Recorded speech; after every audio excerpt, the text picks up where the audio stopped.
All right, so welcome to class, guys. I'm glad that you're here. This is our public speaking class. We're still continuing in our book on the principles of public speaking by Kathleen German. So you have the book. Hopefully, you've been reading and enjoying it. It's Yes, not a hard book, right?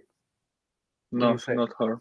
Not hard at all. I think it's very rudimentary, but it gives you some really good advice, which is what we're going to focus on. So speaking orality, we focused on kind of the whole model of a speaker listener, understanding that making speeches is interactive type of exercise. We talked about the logos and the ethos and the pathos, the ideas that a responsibility that speakers have in front of audiences. That's what we talked about last time, kind of like the foundation of the whole exercise of public speaking.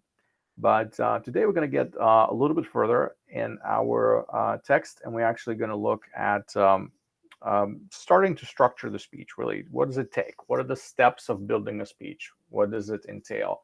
Believe it or not, it's not just doesn't happen just naturally. It is a very orderly process, and if you learn how to sort of say um, how to structure speeches correctly, if you learn how to guide yourself through this process, you will find that writing speeches becomes a little bit easier. For a lot of people, it's a daunting task. So, if you're tracking with me, I am in chapter 2, which is called Getting Started. And I'm going to jump into the first section, selecting and narrowing the subject. How easy do you guys think it is to find a subject to speak on? Is it easy for you to find a subject? If I said, all right, tomorrow or next week you're doing a speech, and I say you can have any subject you want, would it be easy for you to pick one? Mm, Most likely, I would choose like a subject that I feel comfortable, uh, like music or technologies. Okay, So sure, yeah. it will be fine. So you're gonna go for your comfort zone, of course, which Yes, is yes. normal. That's how most people will do that, and that's fine. So if you have kind of like a free topic, then you just go to that which you know, and that's a really good thing to do because it's your strength. Okay, but most people, even within the area that they're comfortable with, they will have hard time finding their topic, selecting their topic. So let's say you selected your topic music. All right, so great music. Well, music is big. Music is huge. Uh, you got to make a 5 to 10 minute speech. That's it.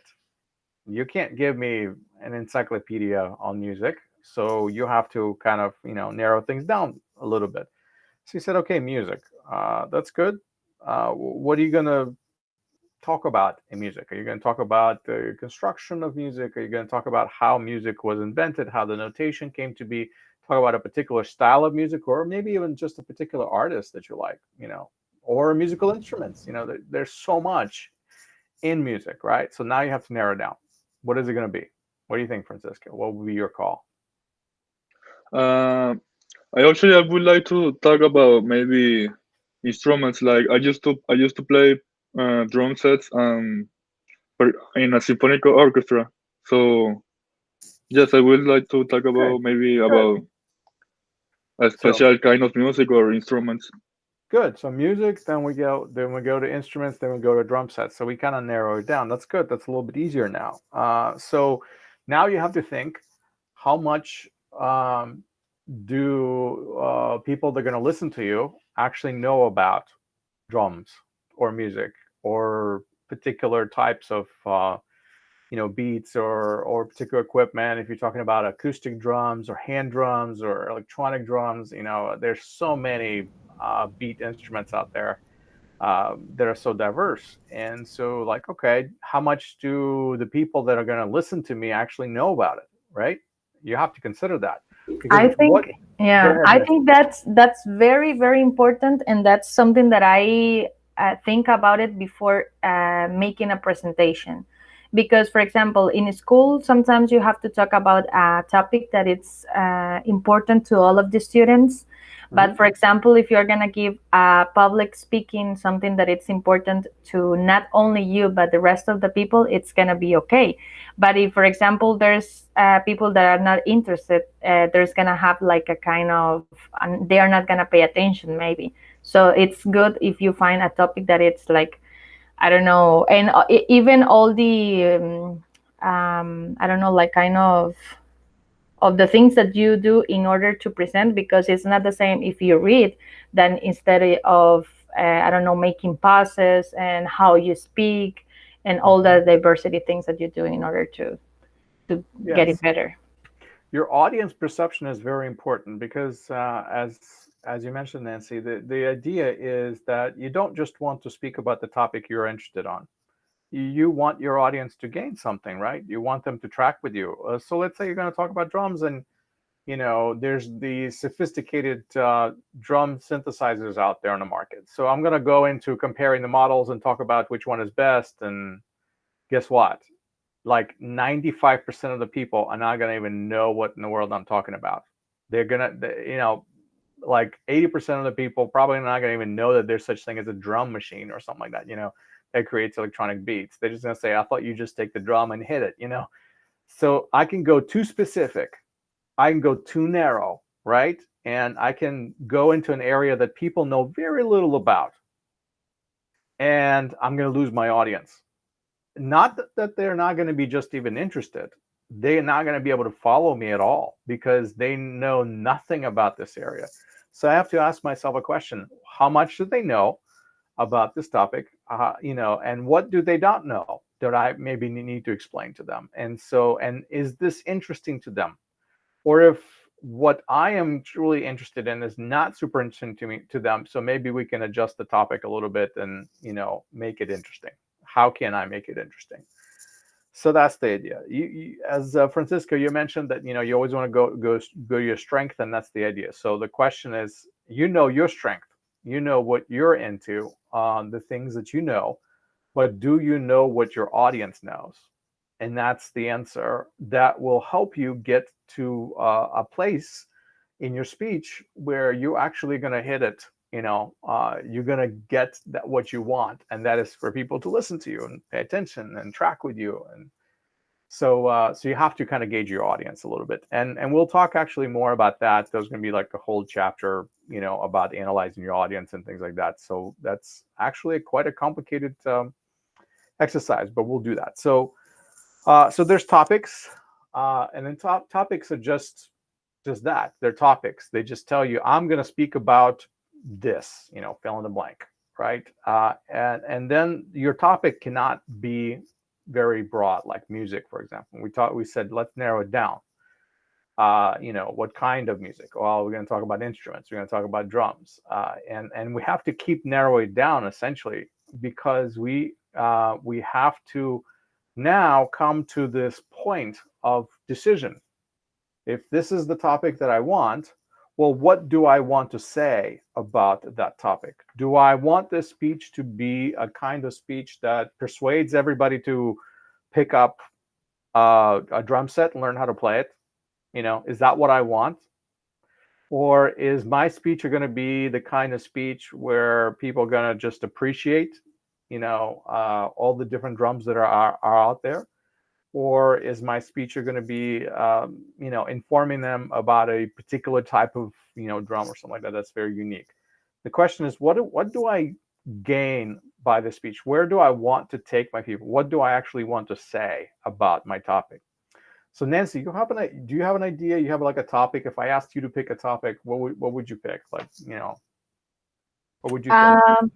I will probably talk about technology right now because I think it's a really huge topic that you can like have a lot of ideas, and that's something that we use every single day. Good.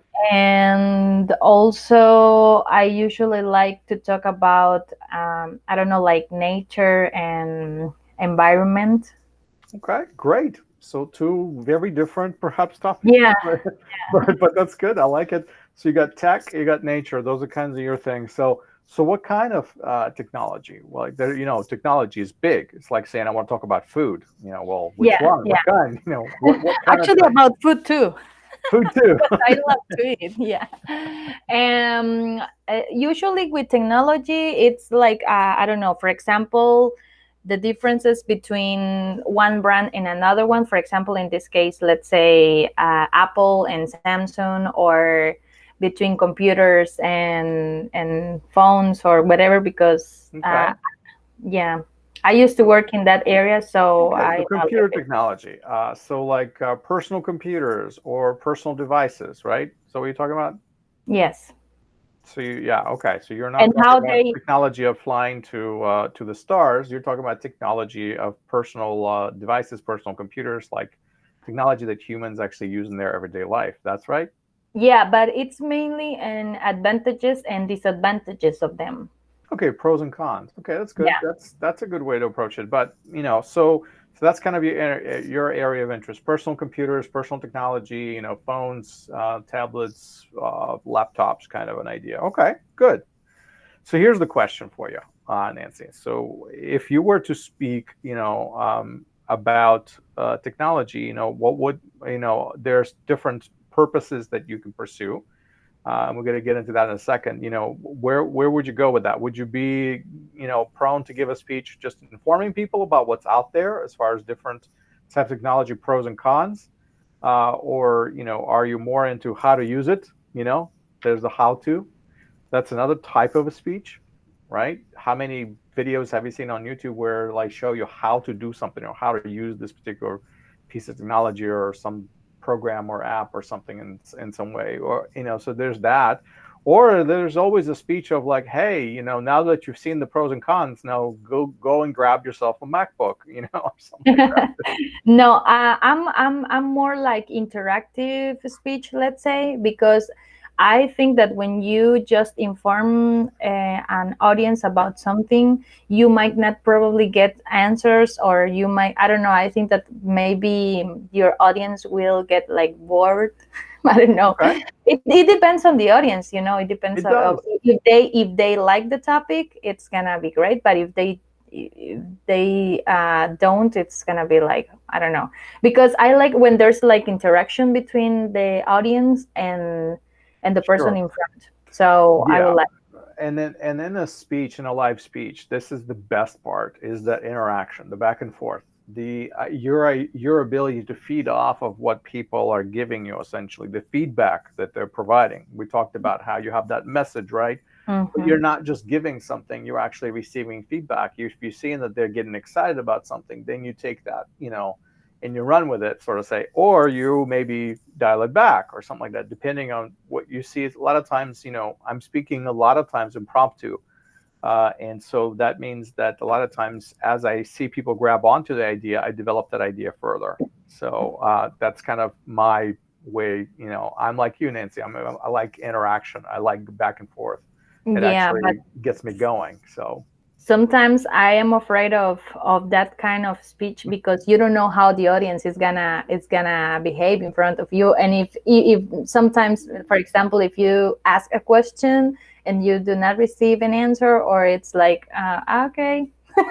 So it's like you are gonna face that, and sometimes that yes, makes yes, me you will. more nervous. And You okay, I will. said, okay, this is gonna be hard, so I have to make more effort. And yeah. So gauge your audience. Don't ask questions if you think they're passive and they're not going to answer. Ask a question in the rhetorical way and then answer it. You know what I'm saying? There's a ways of going about it. I had the same class last year that I taught, and I had a group of people that simply did not want to engage in conversation. And that was very, very challenging for me. It was like, it was awful. It was definitely one of the worst experiences, trying to teach people how to do, public speaking when they don't even want to interact with you. So Yeah, yeah, I can't imagine. I say, okay, it's good for you because you're taking classes, you're supposed to talk, but even for the teacher, that it's only talking and talking, and if you don't receive any like hi hello instead, yeah, so it's like, but yeah, yeah. I need feedback. So that's good. That's good, Nancy. So tech, I get your idea. So what we're gonna do is we're gonna just the topics that you picked, we're just going to keep playing with those topics, okay, just for fun, because we're going to experiment a little bit as we think through what the textbook says. We're going to try to apply it to your topics and see, how we can, play around with that. Now, look with me on the section of determining purpose that's still in chapter 2.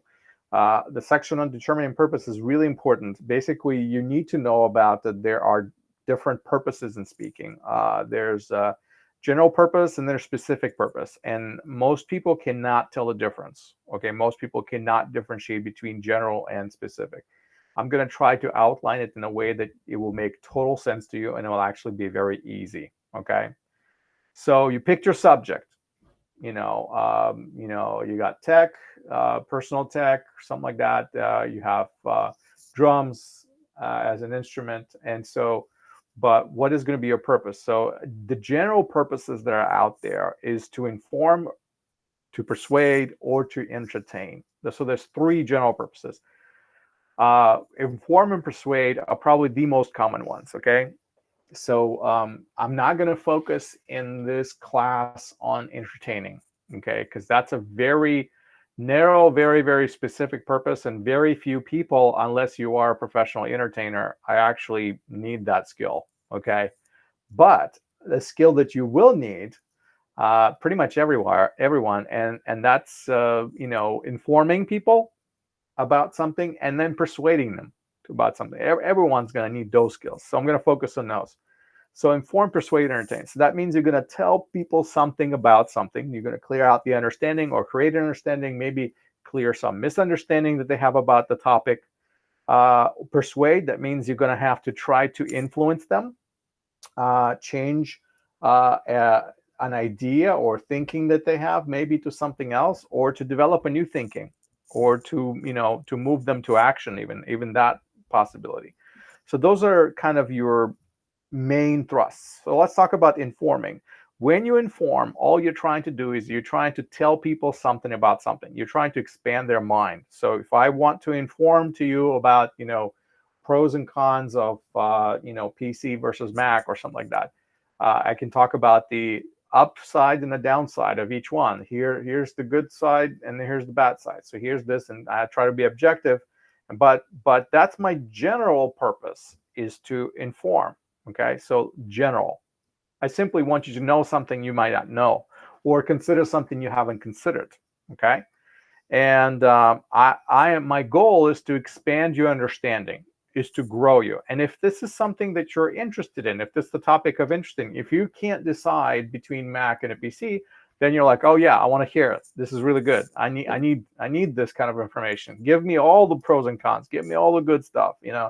So that's your audience, essentially wants to know. Or you're saying, how about, Samsung Galaxy, whatever number we have now, X or something like that, versus new iPhone. And so you're doing that compare, contrast, this does this, this does that. You can do the same thing with software and things like that. So that's your general idea. I want you to know more about this topic, and let's consider some of the issues inside of this topic. But that's only your general purpose. Your specific purpose is a little bit more than that, okay? Now, persuasion. How is different topic, you pick your topic, your purpose is to persuade. If you want to persuade somebody, then what you're setting out to do is to change their mind, or to cause them to do something. Change their mind, change their attitude. So let's say I hate drums. Let's say I think drums is the worst instrument there is. I don't think you need to be talented at all to play drums, okay? It's just banging on stuff. So let's say I don't understand drums, right? So you have to explain to me about the beats and how complicated and how everything in this world resonates with a particular rhythm. And so how rhythm actually is natural to us humans. I mean, come on, we got hearts beating inside of us, right? That's a rhythm. They're pretty constant, right? So that's a beat that we all live with, essentially. I mean, if I was making a speech about drums, and I will start with something like that, there's a drum beating in your heart or something like that, that would be my line. And then from that, I will develop it, but that's my general purpose. General purpose is to persuade. Let's say you need to persuade people who don't like it or understand it or don't see the point of it or don't think drum is much of an instrument or something like that. So that's one persuasion. Or maybe you're speaking to a bunch of drummers who actually care about this stuff, and you say, this is the drum you got to buy, right? This is the model you can't live without. Or let's say you're talking to a bunch of people who are musicians and who are into music, and you say, okay, I'm going to name 3 best drummers in the world, and let's see if you know these names or something like that, and then talk about them, and then persuade which one do you think is the best. So that kind of stuff. I personally think Phil Collins is the best, but that's saying something. He's an old timer. He's from way back. I think it's absolutely fascinating, Francisco. When somebody can sing and play drums at the same time, like sing melody, harmony, and then play drums. Yes, or when you're playing and talking to another person at the same time. For most people, I think it's challenging because they think Yeah. beat, but then you got to carry the melody and the harmony. And it's like, wow, when somebody can do both, I'm impressed. I am really impressed.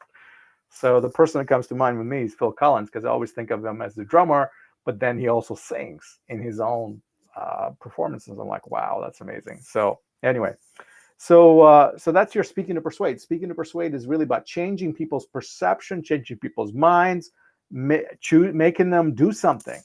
Go out and buy a drum or something like that. That kind of an idea. Get lessons. Sign up for the lessons today. What is your call to action, sort of say? So that's usually speaking to persuade. Now, again, these are general purposes. We're going to skip the whole entertain thing. Entertaining is about aesthetics. Entertaining is about having fun. Sometimes we speak merely to have fun. Okay, it's entertainment. We know that we're not learning anything. I mean, when was the last time you watched, Saturday Night Live or some other, comedy show, Yeah. Comedy Central, to learn something? Yeah, no, nothing. I think the entertainment is just for like a stand-up or something like that, no? Yeah, stand up. It's not about learning. It's not about changing your mind either. Although there are some shows today out there, like political shows where they are trying to change your mind, or like comedy, but it's political comedy. So like they are slamming the president or whatever, or they're just trying to change your mind essentially, but they're doing it in a humorous kind of way with comedy. So that's good. But most of the time we don't get persuaded to go out and do something, motivated to go do anything by comedy or by entertainment, like say theater. You go to theater, you watch a play, right? That's entertainment. There's no value in it besides you just enjoying yourself. That's it. I mean, you're not learning anything. You're not really being persuaded. So things like that, listening to your parents read you a fairy tale before you go to bed or something like that. That's purely entertainment. It's just for fun. It's just for enjoyment of it. And so those are ways of speaking. Those are purposes. But now that we talked about general purposes, and I'm hoping that that's clear. So to inform, to persuade, let's talk about specific purposes. Specific purposes are much harder. Specific purposes is, what do you actually want people to do with the information that you're giving them? Are you just informing them so they can say, okay, good, now I know? Scott, that could be your specific purpose.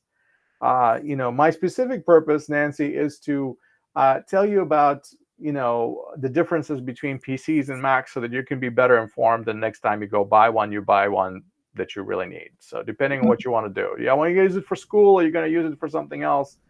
Now the difference is, sort of say, between these things. My specific purpose is so that you can get the right device for you, so sort of say, right? And that's a more specific purpose. So while my general purpose is to inform, my specific purpose is to help you make a choice, right? Or when you do have to make a choice, you make a good choice, an educated choice, not a choice like, oh, I like that one, it looks better, or something like that, because it's not just about the looks, it's about function, right? So go ahead. I have a question. In this, can I use like a kind of I can also speak with a specific purpose, but trying to persuade in order that the user can buy an apple, for example, Apple Mac. Yes, you can. Right? So we can combine them. Right, because then your purpose of your speech is no longer to inform.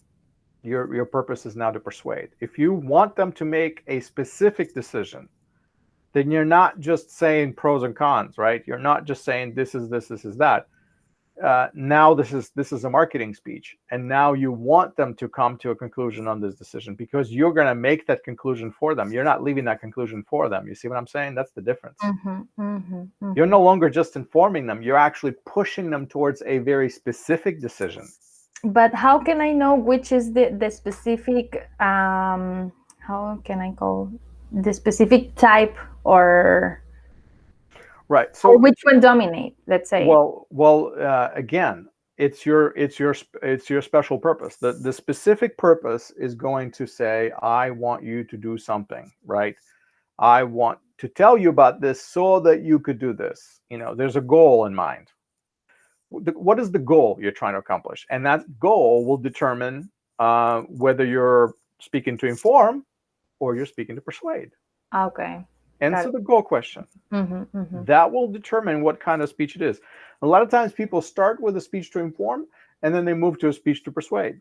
Yeah. And just because naturally kind of how that happens. But the fact is, you're going to say, well, what is my goal here? Is my goal here just to present information and just kind of help you understand something you understand? Or is my goal really to move you towards embracing this idea? Because if I want you to believe like I believe, then my purpose is to persuade. Yeah. But if I just simply want you to know, then my purpose is not to persuade, because I just want you to be informed. And you see how that's the difference. Speeches to persuade a little bit more complicated. Speeches to inform are actually a little bit simpler. Go ahead, Francisco. I have a question.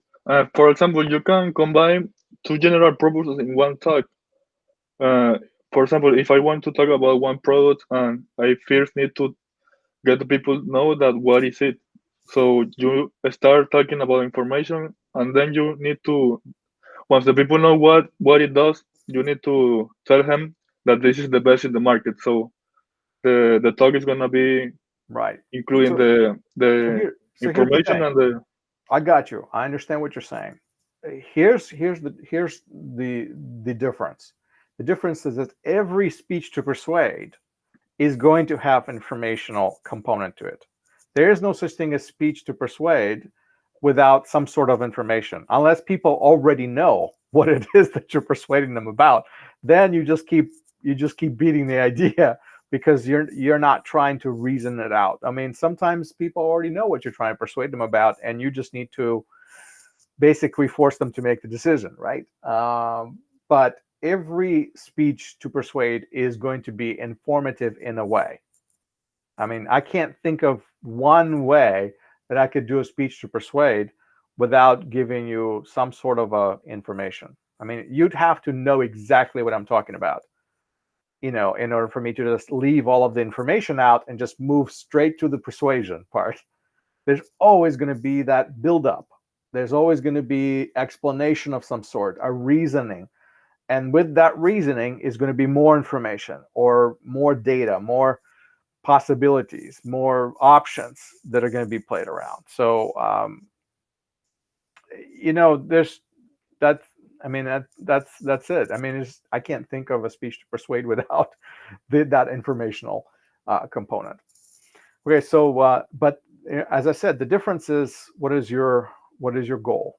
What are you trying to achieve by your speech? Okay, and based on what your goal is, that's how you're going to formulate it.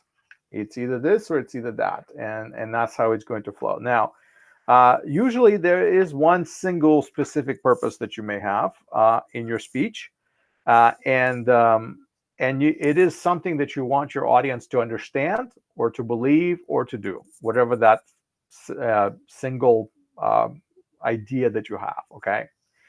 Now, on page 20 in your textbooks, and that might be different in your ebook, but we're still in that same section on the purposes of speaking after the specific purposes.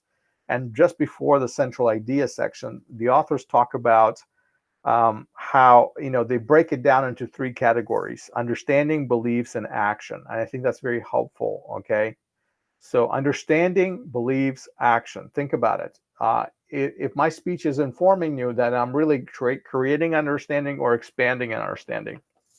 If I'm speaking about beliefs, then I'm really trying to change your mind. Let's say you believe something about something, and I'm really trying to convince you not to believe that, or I'm trying to convince you to believe something else, or to believe more like me, or however. But I'm trying to kind of sway you in that direction. And that means I am trying to, create an understanding in you that goes beyond just being informed. Like, okay, I embrace this idea now. I'm with you. And then action is the next one. Now, a lot of times people move from understanding to beliefs to action. It's actually is a natural progression. But a speech can stop just at understanding. A speech can stop just at the beliefs and not go to the action. Okay. Or a speech can go the normal trajectory, understanding, beliefs, action, and just kind of keep moving in that trajectory.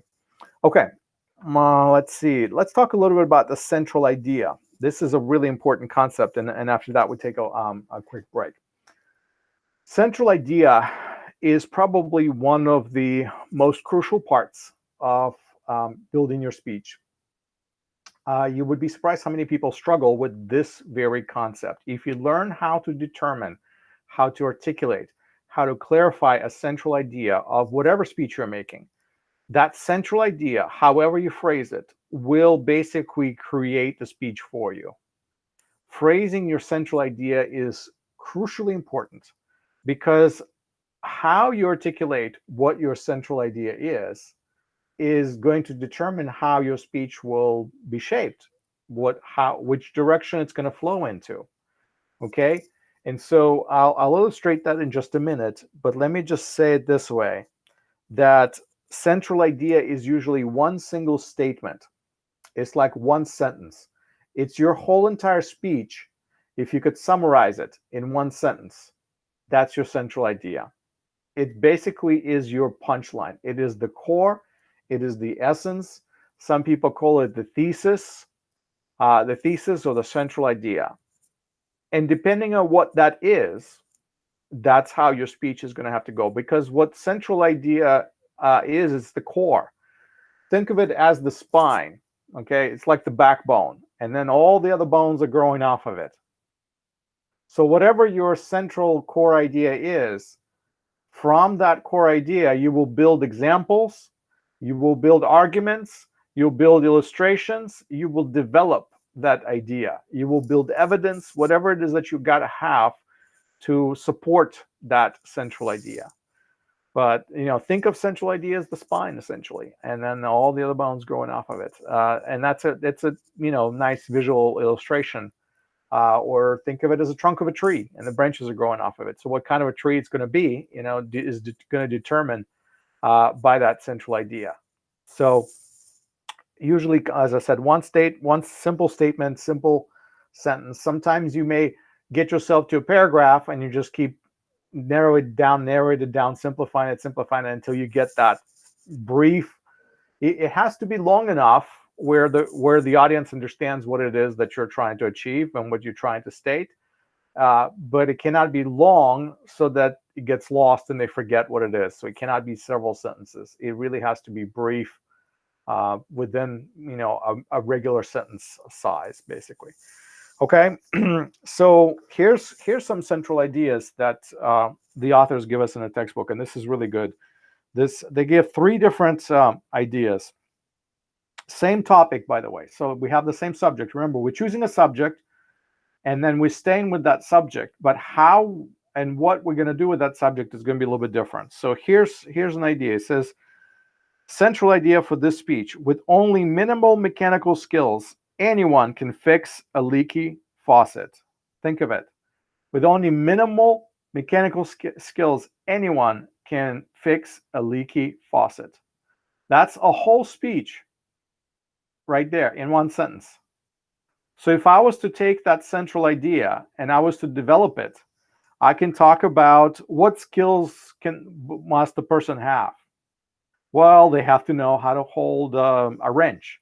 They may, they may need to have a wrench. They may need to have a pair of pliers or something like that. But it's not a big deal. You can get one. Yeah. So leaky faucet, you may need to know about how faucets operate. Hey, you got to shut off the water before you can fix anything. Things like that. So I can take this speech with only minimal mechanical skills. Anyone can fix a leaky faucet, and I can make that into kind of a simple speech on how to fix a leaky faucet. And by the way, it's not hard. You can do it.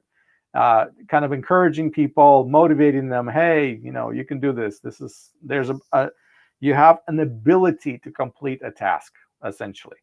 That's what this speech would focus on. The speech will focus on, hey, you can do it. You can complete this task. It's not that hard. So that's one way of speaking about that particular subject. Now look at the second example. It says, with a few simple supplies, you can fix a leaky faucet for less than $10. Now what just changed? We're still talking about a leaky faucet. We're still talking about fixing it. Well, all of a sudden, it moved from your ability to fix something to what's it going to take. With just a few supplies, right? Look at this, few simple supplies. Well, what are you going to need?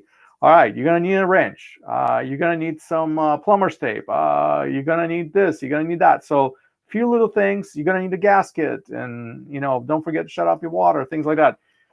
And essentially what you're doing is you're going to the list of things that you must have in order to fix a faucet, and you can do this for under $10 or for $10. So what I'm focusing now is that you need the stuff, and it's not that expensive. That's the point of my speech. That's what I'm saying. This is what you need, and it's not that expensive. So you don't have to go call a plumber and spend $250 doing it, because you can do it for $10. Yeah. You see Do it how that yourself, changes? basically. Do it yourself, exactly. So you see how that changed. We went from anyone can do it to what's it actually going to take to do it, and it's not that expensive, $10. That changed our speech. All we did is basically change the phraseology just a little bit, and all of a sudden our speech is moving into different directions. So you can imagine how the outlines for those speeches will not be the same, because they're not taking you the same direction. They're taking you in a slightly different direction. Look at the third example. It says, fixing a leaky faucet yourself will free you from plumbers' expensive house calls. Now, what is that about? It's no longer about, hey, you can do it. It's no longer, well, it's not expensive. It's only going to cost you $10. Now it says, if you do this yourself, you're going to save money. That speech moves it yet another direction. Still talking about the leaky faucet, still talking about you doing it, but now I'm taking the edge of, hey, it's expensive to have the plumber come over. There's a way that you can do this yourself and save yourself some money. You see, you could see how the information, the actual data that goes into this speech, the knowledge that is required to make a speech like that, is exactly the same in all three situations. All the components, essentially, that I need to talk about are the same. What tools does it take? What's involved in the process? How much does it cost? Things like that. It's all the same components, but how I'm going to arrange that and how I'm going to present it to my audience is going to be different. And I'm thinking about my audience. Is my audience a kind of audience that likes to do things inexpensively? Then that's the approach I'm going to take, right? Now, if my audience wants to feel empowered, then I'm going to do the first one. You can do it, right? Anybody can do it. Don't tell anybody you can't fix a faucet. You can do it. I'm going to teach you how. So, is it about the economics, or is it about the ability to do something, or let's say you're already committed to fixing it and you just need to know what it is, what exactly do you need, what tools do you need? So you could see how the same sort of say subject can develop into a central idea and flow along three different lines. Okay. Now, of course, what am I doing? I'm either informing people of how to do it, or I am changing their beliefs, saying, yes, you can, because before you listened to me, you didn't think you could. But after you listen to me, now you know you can fix the faucet, right? And or I'm actually pushing you to action. Go do it. It's less than $10. You can afford it. That kind of stuff. So you could take the same topic, you could take a different topic and apply the same type of strategy to your topic and play around with it and see how every time you rephrase your central idea, it will take you in a different direction slightly. Does that make sense? Does that help you guys out? Yes. All right, awesome. Oh, sorry, my phone is ringing. I thought I turned on my ringer, but of course, it's still ringing. All right. So that's the central idea. Now, the central idea is very, very important, because if you do not articulate it, perfectly, your speech is going to go either in that direction or this direction. But sometimes as you work through your speech, your central idea changes a little bit. So don't be afraid to articulate your central idea, but then as you work on it, it ends up morphing and changing. That's normal. It's editing. It's One revising. question. Go ahead. What do you mean with articulate? Articulate, that means to come up with, to express. Okay. To explain it in many different ways. Yeah, to express it. So what is it that you want to express? What your central idea? What articulate is just another word, a synonym for a word express, or outline, or come up with, or explain, or speak it out, or things like that. So you'll see. I use a lot of synonyms, so just to clarify things. But yeah, you can jump in anytime and ask me what I mean by that. That's fine. All right. So there's a good chart over here, 2.1, that kind of illustrates in a very practical way some of these speaking purposes and central ideas. How a speaking purpose feeds into a central idea. So whatever your general purpose is, whatever your specific purpose, and then central idea flows out of that. Okay, so once you know what you want to do, then you're articulating or expressing your thought, in a very specific way, and that becomes your central idea. What it is that you want to say. Your central idea is, what do you want to say about it? So my topic is music, right? Specifically drums. What do I want to say about it is my central idea. Music is, or drums are, and then fill in the blank. The best drummer in the world is, fill in the blank. So it's one thing to say, I want to speak about music, or I'm going to speak about this particular instrument. It's another thing to actually know what statement you want to make, what claim, okay? Because basically what you're doing is you're making a claim, right? Best is that, this is the best, or top 3. It doesn't always have to be the best, right? Because sometimes we have hard time settling. Top 3, and at least that gives you a nice goal, and then what your speech is going to be like. How it's structured. So that's the idea. So do you guys think, do you feel like if I asked you to articulate a central idea about a topic, you could do it? Yes. Okay, so try it with me, Francisco. So get your subject, get your topic, what's your purpose, and try to come up with a central idea. And I know I'm putting you on the spot, but go ahead, try it. Okay.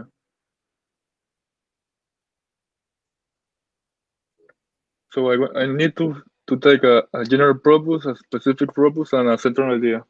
Yeah, that's what you're trying to do. Okay. I think my general purpose will be to persuade. To persuade. Good. And yeah, my specific purpose. Let me see. Speaking.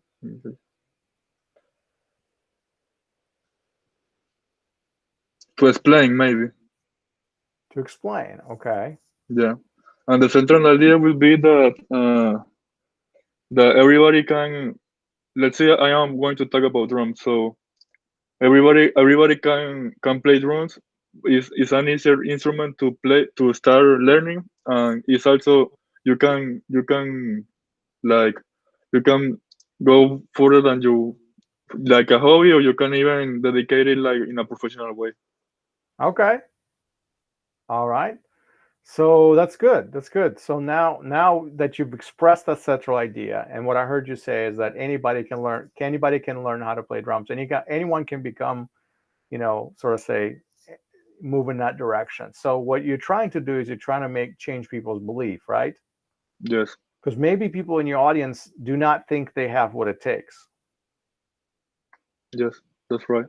And you're going to convince them that they can do it. Good.